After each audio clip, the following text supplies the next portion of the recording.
Oh bonjour Internet, ceci est un message subliminal pour que tu t'abonnes, tu likes, tu partages et aussi que tu te souviennes que moi je suis écrivain. Donc va me donner des sous sur Patreon, sur Privstar, Tipeee et tout le tralala. Et puis va voir aussi les vidéos de mes bouquins. Et puis acheter mes bouquins aussi évidemment. Sur ce, bonne vidéo à vous. Ces derniers jours ou dernières semaines, si vous êtes sur Discord, parce que je parle quand même pas mal sur mon Discord, je me suis exprimé à plusieurs reprises sur le wokisme et évidemment, encore une fois, j'ai clairement indiqué que c'est pas ma cam si ce n'était pas déjà assez évident. La différence, c'est que je l'ai fait sur les réseaux sociaux de façon, entre guillemets, plus publique que ce que je fais habituellement, parce que j'avais notamment des observations ou des questions, enfin notamment une question à la con, c'est est-ce que vous connaissez des gens en Belgique, enfin ou des personnes belges, dans le monde public, donc des artistes, des politiciens, des journalistes, de ce que vous voulez, enfin des gens qui ont une visibilité publique, s'ils parlaient de ça. Et c'est une bête question que j'ai posée, et puis voilà, tout ce que vous pouvez probablement imaginer, ou ce que vous avez vu vous-même. J'avais envie d'en parler, oui encore, je suis con, je suis têtu, mais je voulais en faire une vidéo plus personnelle. Et le truc paradoxal, c'est que j'ai pas envie d'en parler. Oui, oui, vous avez bien entendu, j'ai envie d'en parler, mais j'ai pas envie. J'ai envie d'en parler parce que faut que ça sorte, voilà, j'ai envie, voilà, c'est comme ça. Et je me dis que franchement, c'est pas mal que je vous explique d'où je viens sur la question du wokisme, mais genre vraiment. Donc pas essayer de faire un espèce d'exposé ou de donner mon avis, c'est plus vous expliquer comment j'ai fait le chemin et comment je suis arrivé à cette conclusion et les trucs comme ça. Et j'ai pas envie, parce que ça me saoule qu'il y ait besoin d'en parler, en fait. Genre vraiment, t'as pas des yeux? Ouvre tes ouilles, hein, comme on dit en wallon. Et qu'est-ce que tu fais? C'est pas normal, en fait. Parce que comprenez bien, rien que dire, déjà rien que ça, rien que dire le mot wokisme, tu es déjà envoyé à la poubelle pour beaucoup. J'ai eu l'expérience, une fois, c'était d'ailleurs une association d'auteurs avec laquelle je collaborais avant, j'en dirai pas plus. On m'a dit, oui, mais il faut pas dire le mot parce que c'est utilisé par l'extrême droite. Donc, si tu utilises ce mot pour définir un truc que tu vois, non, c'est déjà mort. Et c'est même pas pour positif ou négatif, hein, c'est déjà pas bien, c'est déjà foutu. Donc on fait comment pour en parler? Parce que peu importe le mot et son nom d'ailleurs, c'est important de bien nommer les choses, mais bon, oublions ça pour l'instant. Si j'appelais ça le diable de Tasmanie rose-violet, ce serait pareil. Le mot est différent, mais la chose, elle existe toujours, mais non, Bref, c'est d'ailleurs un bon point d'entrée, et j'en parlais ce matin avec une amie, une lectrice d'ailleurs, qui est devenue une amie. Moi, je viens d'une époque, je pense que beaucoup d'ailleurs de gens qui me regardent viennent de cette génération. Si j'en crois les statistiques YouTube, on est à peu près... mon public me ressemble un peu, donc on est dans la case 25-40 ans, un truc comme ça. Cette époque-là, donc l'époque où j'ai grandi, on s'en foutait, mais on s'en battait le steak de la couleur de peau des gens, de leur religion, de leur sexualité, ça avait pas d'importance. Limite, ce qui était important, c'est que tu préfères la PlayStation ou la Nintendo 64. Ça, c'était important. On faisait comme un certain Martin Luther King disait, on regardait la personne via sa personnalité et ses actes, de content of its character, disait Martin Luther King, pas autre chose. Les questions de racisme, elles étaient pratiquement éteintes et terminées et foutues à la poubelle de l'humanité dans les années 90 et début 2000. Ou en tout cas, c'était en excellente voie. On s'en battait le steak. T'as fini de parler de ça, passe à autre chose, c'est bon, on s'en fout, c'est réglé. L'indifférence est la plus forte et la plus parlante forme d'acceptation et de tolérance. Fais ce que tu veux, je m'en fous. Voilà, ça n'a pas d'importance. Et c'est dans cet état d'esprit que je suis encore aujourd'hui. Vivre, laisser vivre, je m'en bats le steak de tout ça. Ce qui m'importe, c'est qui tu es en tant qu'homme, en tant qu'individu, en tant que personne. Est-ce que t'es poli, courtois? Est-ce que t'es serviable? Est-ce que t'es ouvert d'esprit? Est-ce que t'es quelqu'un de confiance? Est-ce que t'es quelqu'un d'honnête et de bonne foi, etc., etc. Ça, c'est mes valeurs. Et il est hors de question que ça change. C'est comme ça. Moi, je suis comme ça. Le wokisme, lui, il est venu foutre la merde dans tout ça. Il est venu foutre la merde principalement via l'art et la culture, via une espèce de zone d'ombre, on va dire ça comme ça, donc la part de l'auteur dans son œuvre et tout ça. Et il est venu distiller ses messages et tout son barda de code et tout brinque-ballant pour corrompre tout ça. Là où jadis on pouvait jouer, à mon époque, à ma jeunesse, tranquillement on jouait à Street Fighter ou à Morrowind, et on s'éloignait un peu de la vie réelle, on était, voilà, on rêvait, on imaginait, on était loin de tous les problèmes du quotidien. Ben là, ils sont venus dire aujourd'hui, oui, mais non, en fait, Chun-Li, elle est trop sexualisée. Ou encore, elle pourrait dire, elle l'a déjà dit, je crois, hein, ah, la race des Khajiits, c'est une métaphore sur la pauvreté du Moyen-Orient et machin, machin. Il ne faut pas qu'ils soient vus comme des voleurs. J'invente à moitié, mais osez me dire que c'est pas quelque chose de plausible ou probable. D'ailleurs, pour Chun-Li, je crois que c'est le cas, hein, ils ont voulu à tout prix réduire le côté sexy des personnages féminins dans Street Fighter et Mortal Kombat, etc. Pendant ce temps, moi, quand j'étais gamin, j'avais ça en VHS avec Street Fighter.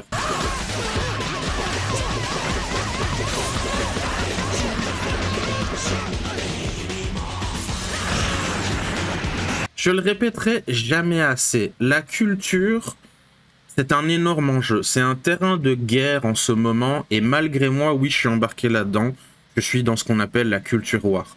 Pourquoi? Parce que je veux la préserver. Je veux pas que ce soit utilisé pour tout simplement détruire une partie de la civilisation moderne et de son mode de vie et de sa culture, de son art, de ses traditions et tout ça. Oui, je sais, c'est un énorme mot et je suis assez grandiloquent, mais regardez, ici sur les réseaux, donc quand j'ai posté mes trucs récemment, j'ai eu donc plusieurs réactions sur mon truc, hein, donc vous imaginez bien, mais il y en a une qui m'a semblé vraiment précieuse, c'est une confession en fait, ce que ces gens font et pensent de ce truc-là. De l'enjeu, de pourquoi ils se mettent dans la culture et tout ça.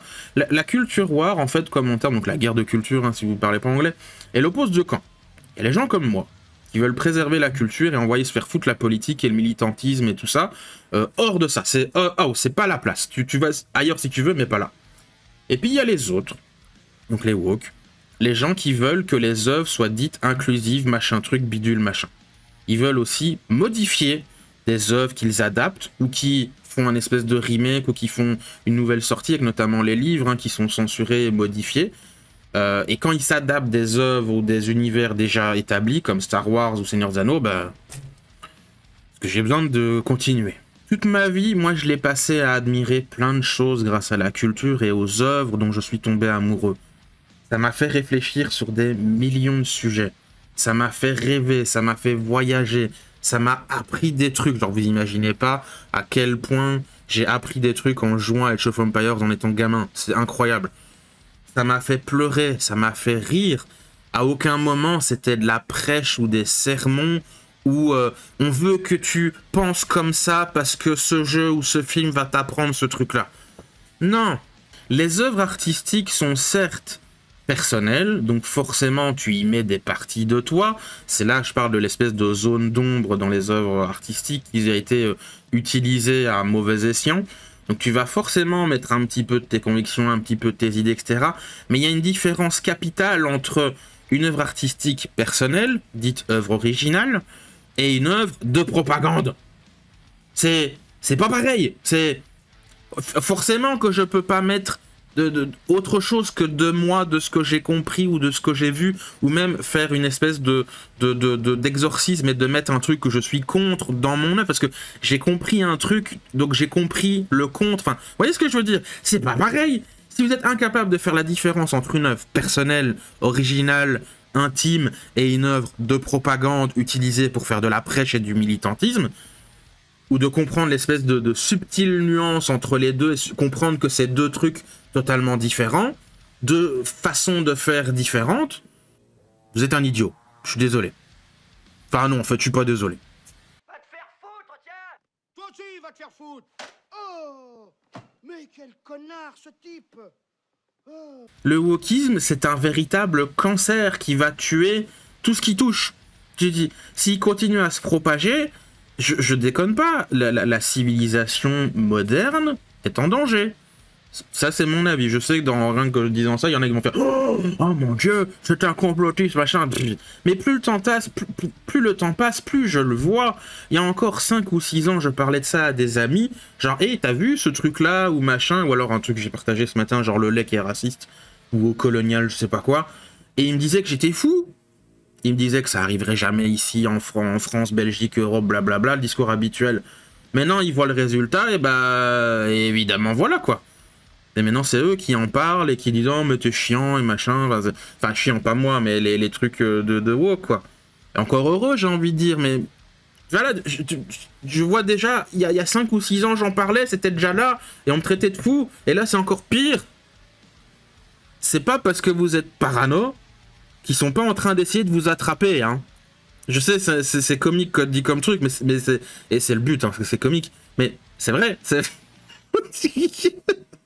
L'un de leurs grands outils, d'ailleurs, au woke, c'est l'écriture inclusive. C'est même, je pense, l'un des points stratégiques de basculement de tout le truc, parce que j'ai eu comme réponse ce truc-là, au sujet de l'écriture inclusive. Encore une fois, je demandais juste au départ, est-ce que vous connaissez des Belges qui parlent de wokisme? Et j'ai eu directement, oui, mais t'es contre l'écriture inclusive et machin. Mais je parlais pas de ça, c'était pas ça mon poste. Est-ce que vous connaissez des Belges qui parlent de wokisme? Enfin bref. Et donc voilà, j'ai eu ça, et j'ai eu envie de, à la fois hurler de rire, pousser un gigantesque soupir, parce que je connais des gens qui sont dyslexiques. C'est l'enfer pour eux. C'est limite douloureux physiquement, l'écriture inclusive pour eux. Et je vais partager une autre anecdote.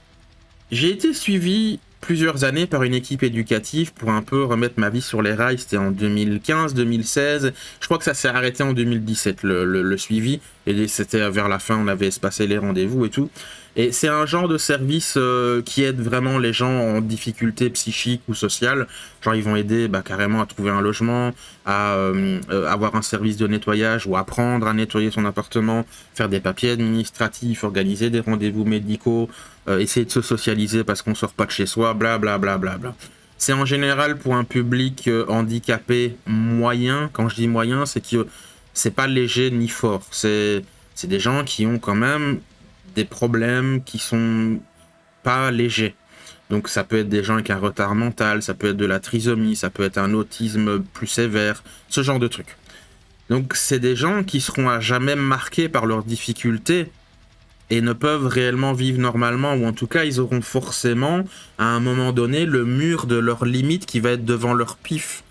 Moi quand j'étais dans ce centre-là, j'étais la personne la plus normale en fait, la plus compétente dans leur public. Les autres, rien qu'à leur visage, tu voyais qu'ils étaient handicapés, simplement. Et donc, ce service-là, ils avaient un truc qu'ils appelaient une écriture simplifiée. Donc c'est une façon de réinterpréter et réécrire des textes, des lettres, des courriers, des messages et compagnie, de façon ultra simple, pour que leur public, qui sont donc des gens handicapés, puisse comprendre. Donc de cette façon, ces gens-là peuvent avoir une meilleure autonomie et comprendre une lettre de la ville, une facture, un papier administratif des impôts, des documents médicaux ou une demande qu'on envoie des papiers, blablabla. Bla bla bla. Donc ouais, non, l'écriture inclusive c'est un réel problème pour ces personnes. Et j'ai eu d'ailleurs la confession il n'y a pas si longtemps que ce truc-là de l'écriture inclusive, c'est totalement l'opposé de l'écriture simplifiée que ce service-là met en place. Autre chose d'ailleurs sur l'écriture inclusive, c'est que je vois souvent le truc, mais personne t'oblige à écrire en inclusif. C'est vrai. Mais vous oubliez un truc énorme. C'est que vous forcez à communiquer en écriture inclusive. Parce que si vous écrivez, nous on doit lire, donc on participe à l'écriture inclusive. L'écriture inclusive, c'est fait pour être lu. Tu fais pas ça dans le vide, dans rien. La communication, c'est une information qui part et une information qui est reçue. C'est pas parce que tu ne l'écris pas et que tu la pratiques pas que, on te force à participer à ce truc-là. C'est le même truc des pronoms là, genre oui, non, moi c'est pas elle, c'est yel. C'est tu veux que je participe à ton délire quoi. C'est N'oubliez jamais que la langue, c'est un truc ultra sacré, c'est un héritage, c'est une culture, c'est votre culture, votre héritage. Vous êtes votre langue, en fait, limite. Elle vous habite autant que vous l'habitez. Encore une fois, je remets le truc de Metal Gear Solid avec... c'est dans le 5, hein, c'était l'enjeu de la langue. Et c'était tout le centre du plot du jeu, d'ailleurs. Je trouvais que c'était bien trouvé, d'ailleurs, de Kojima, mais bon, soit. Qui contrôle la langue, l'outil d'expression contrôle ou contrôlera votre pensée. Ou votre mode de vie, ou votre culture, ou... c'est déterminant, en fait, la langue. c'est tout sauf anodin que la langue soit un tel enjeu pour ces personnes. Moi, je me refuse, mais totalement, que mes travaux, principalement mes livres, parce qu'encore une fois, moi je le dis, je suis d'abord écrivain, le reste c'est après. Je refuse que mes livres et mes travaux et que ça soient des véhicules idéologiques. Je suis pas là en train de dire votez machin, pensez comme si, tel courant philosophique est meilleur. Non, non, non, non. J'ai mes idées, forcément je les exprime à un moment, mais je ne fais pas de... Je suis pas en train de faire la pom-pom girl, ah ce truc là il est bien. Et, limite un jour peut-être je ferai des placements produits si on me propose des sponsors, mais... Et je ferai des trucs auxquels je suis assez d'accord moi-même et tout, mais voilà, je mettrai... Ceci est un encart publicitaire pour que je gagne ma vie. Bref, vous avez compris. Mes livres, moi, je les écris par plaisir, par envie créatrice, pour partager un imaginaire qui germe et grandit dans mon esprit depuis des décennies. J'ai aucune envie d'utiliser ça pour vous convaincre de mon point de vue sur tel ou tel truc. N'importe quoi, même des trucs sur lesquels je suis d'accord, j'ai pas envie de vous convaincre de ça, non merci. J'ai mon intégrité quand même, bordel. Au mieux, je peux vous proposer peut-être un point de vue ou dire, bah voilà, ça, je trouve pas déconnant, ou je sais que ce point de vue-là existe, ou une réflexion, genre, bah tiens, ce truc-là, si on prend ça en considération, ça change tout, non? Mais ça s'arrête là, voire même un peu avant. C'est-à-dire, il y a une différence entre montrer un truc et le soutenir activement. C'est pas pareil. C'est énorme en fait la différence entre poser une question, aborder un thème et dire voilà telle est la réponse, la bonne réponse à la problématique de société ou à une réflexion philosophique ou machin truc. Voilà pourquoi je suis profondément contre le wokisme sous toutes ses formes. Il ne voit la vie qu'à travers déjà un prisme idéologique, et ce prisme idéologique, c'est un schéma de oppresseur et opprimé. C'est tout un spectre de victimisation et de coupable. Il n'y a pratiquement aucune nuance. Et il n'y a pas de coup trop bas pour arriver à ses fins. Quiconque ose dire qu'il n'est pas en faveur de telle ou telle chose qui sont vues comme bonnes par le mouvement woke, progressiste, machin truc, est systématiquement vu comme un ennemi à abattre potentiel. Ou quelqu'un qui est potentiellement dans le mal et qu'on devrait essayer de convaincre et convertir.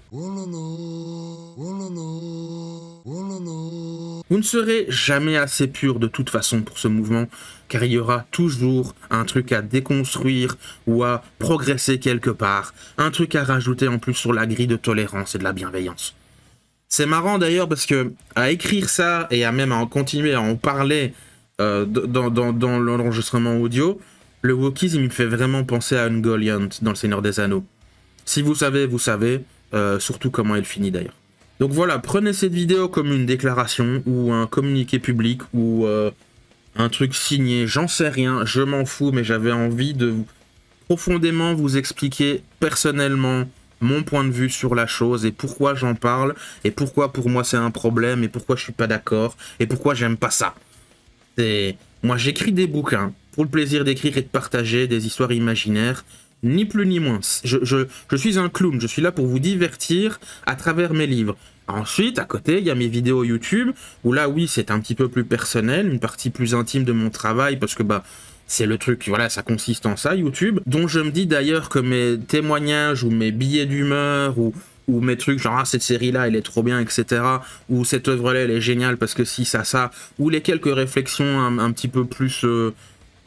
on va dire réflexive sur tel ou tel sujet, que ce soit culturel ou la santé mentale et machin, bah, peuvent peut-être aider des gens ou amener un sujet qui peut encore une fois aider des gens. Moi j'essaye juste d'aider, je suis profondément naïf dans ma démarche, c'est bah ça je sais que ça peut créer des soucis, peut-être que j'ai une idée les gars, ça vous intéresse? Je peux...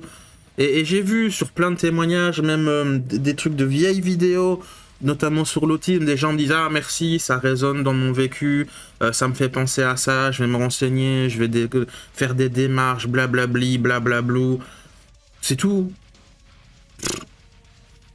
J'ai aucun souhait de vous convaincre à une idéologie ou de vous dire que mon point de vue est le meilleur. Vous venez comme vous êtes. Tout le monde est le bienvenu dans mes bouquins, à lire mes bouquins, sur mes chaînes YouTube, dans mon Discord. Je m'en fous. Du moment où vous venez pas foutre la merde et que vous ne venez pas faire chier, Point barre. Bienvenue. Le règlement de mon Discord en est en testament. Limite, il n'y en a pas. Maintenant, vous savez à quoi vous en tenir à mon sujet, ou mes travaux artistiques et sur le wokisme. Non merci. Bon ben voilà, la vidéo elle est finie. N'hésite pas à nous rejoindre sur le Discord, le lien est dans la description. Au revoir Internet, gros bisous.